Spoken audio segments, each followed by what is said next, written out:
Ciao ragazzi, siamo di nuovo qua. Uè! Buonanotte. Oggi siamo con un bellissimo Clio Storia dove vi faremo vedere come montare i fari a LED sia di luce di anabagliante che di luce di posizione. Oggi volevo stare a letto io. Ma te vuoi sempre stare a letto? Sono stanco. Smontiamo, mettiamo sul letto. Smontiamo e vi facciamo vedere come si fa a montarli. Non mi chiedi se voglio salutare qualcuno. Vuoi salutare qualcuno? Sto cazzo. No, ce l'ho io un ragazzo da salutare. Guarda che ce l'ha. Ce l'ho io. Un certo Federico Vellucci. Seguici, continua a seguirci e a metterci dei pollici alti. Grande Fede. Chi è? È un mio ragazzino. Ah!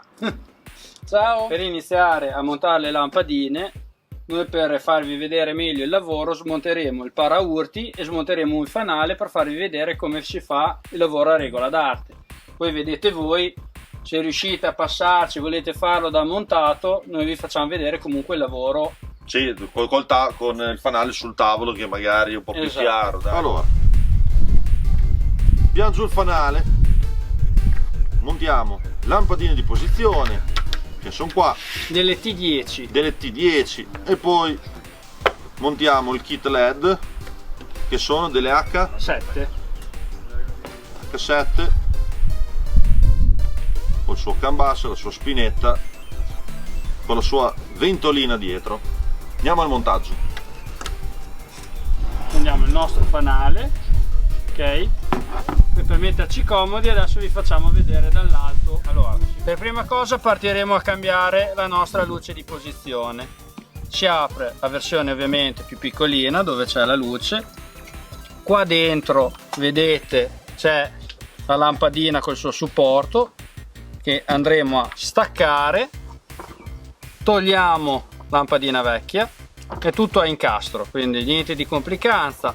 Mettiamo su la nuova lampadina e rimettiamo su nella sua posizione in questo modo, e a questo punto possiamo già andare a chiudere. E qui abbiamo fatto la lampadina di posizione. Poi lampadina di anabagliante, secondo tappo. Questa è la lampadina, è a baionetta, va ruotata, fa uno scattino, viene fuori la lampadina e si va a staccare la lampadina in questo modo. Allora, per rimontare sulla nostra lampada a LED noi abbiamo modificato il supporto originale. Ovviamente una volta modificato non si rimonterà più la lampadina H7 originale, bisognerà comprare un altro supporto. Eventualmente noi non sappiamo se si trova un adattatore apposta per la Renault, quindi noi abbiamo modificato l'originale. Come? Abbiamo addrizzato le due lamelle interne, abbiamo tagliato questa lamella qua e abbiamo allargato il foro. Vedete, abbiamo stondato e allargato il foro in modo da poterci passare col supporto della lampada, così, vedete che va su. Mi ha fatto ovviamente di misura.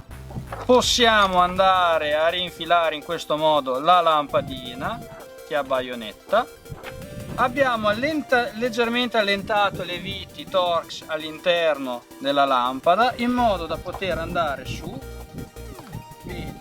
E una volta su in posizione andiamo a stringere le viti Torx. In questo modo non si muoverà più la lampada. Così, vedete, lampada fissata. Poi andremo a collegarci, i marroni sono i negativi, il giallo è il positivo, sopra la spinetta ovviamente troverete il senso e potete andare a montare. A questo punto si va a rinfilare il tutto all'interno del fanale e torneremo a chiudere. E poi adesso vi facciamo vedere come è venuto il lavoro finito. Posizione anabagliante e vedete il lavoro perfettamente finito. Ovviamente non si vede niente, da dentro non si vedrà niente e questo è il lavoro finito. Direi che possiamo procedere con i saluti. Allora, lavoro finito, luci direi che funzionano, direi che è venuto bene il lavoro, non abbiamo spaccato quasi niente. Lavoro a regola d'arte, come al solito. Quindi Facciamo i saluti. direi che vi possiamo salutare, lasciateci un bel pollicione verso, Un like, una campanella, iscrivetevi. iscrivetevi al canale, se Fate volete commenti. seguiteci anche su Instagram. Seguite, sì, su Instagram, sì. Twitter l'abbiamo. No, Twitter no, Non seguite abbiamo su solo Twitter. Instagram. Instagram. Quindi dai, un saluto e al prossimo video. Ciao.